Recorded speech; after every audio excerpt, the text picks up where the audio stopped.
सिर्फ नकाब खींच लिया तो इतना हो गया, अगर कहीं और छू लिया होता तो क्या होता।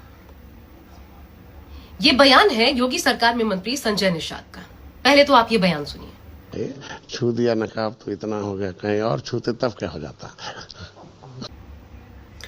आप चेहरा देख रहे हैं, चेहरे की भाव भंगिमा देख रहे हैं, चेहरे की चमक और वो बेहद नीच गलीच जो मुस्कान होती है वो आप देख रहे हैं।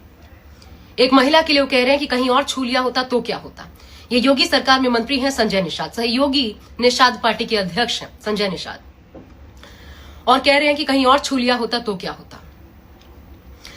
जो आदमी सार्वजनिक जीवन जी रहा हो, जो मंत्री पद पर बैठा हो, क्या उसको यह अधिकार है तो कि वो इतनी नीच सोच रखे? उसकी मानसिकता, क्या उसको अधिकार है कि इतनी नीच हो? मैं अधिकार की बात कर रही हूं। क्या इस बात का अधिकार है कि वो इतने अभद्र शब्दों का इस्तेमाल सार्वजनिक रूप से कर पाए? क्या उसको ये इजाजत दी जानी चाहिए? कतई नहीं हो सकता। और अगर वो फिर भी कर रहा है तो फिर उस शख्स को मंत्री पद पर बैठने का कोई हक नहीं बनता। उसे खींचकर मंत्री पद से नीचे उतार दिया जाना चाहिए। मुझे याद नहीं आता इस देश में अगर महिलाओं के खिलाफ ऐसी अभद्र टिप्पणी पर कभी कोई ऐसी कार्रवाई की गई हो जो कि नजीर बनी हो।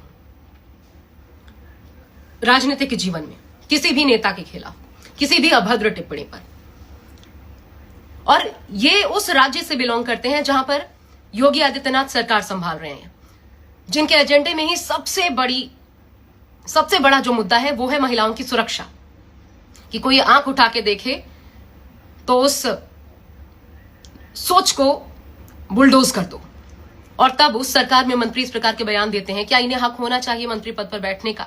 क्या योगी जी इनके खिलाफ कोई एक्शन लेंगे? क्या इनको बाहर का दरवाजा दिखाएंगे कैबिनेट से? या फिर गठबंधन धर्म निभाना है तो इसे भी बचाना पड़ेगा। आप वाकई क्या करना चाहते हैं ये इस बात पर निर्भर करेगा कि योगी जी का एक्शन क्या होता है इस मामले में। यह बहुत बड़ा संदेश है जो महिलाओं के बीच जाएगा। और ये संजय निषाद, इनसे तो ये पूछा जाना चाहिए कि क्या आपके घर की बहू बेटी का सिर पे पल्ला हो और कोई हटा दे तो आप यही कहेंगे कि पल्ला था हटा दिया तो क्या हो गया, कहीं और तो नहीं छुआ? तब क्या ये जस्टिफाइड होगा आपके लिए? कैसे इजाजत दी जाती है और कैसे हिम्मत होती है ऐसे लोगों को कि वो ऐसे बयान दे डालते हैं? इसकी जितनी भर्त्सना होनी चाहिए की जानी चाहिए सार्वजनिक मंच पर, ताकि इनको खुद में शर्म आए कि इन्होंने क्या कहा है और ये माफी मांगने को मजबूर हो जाए।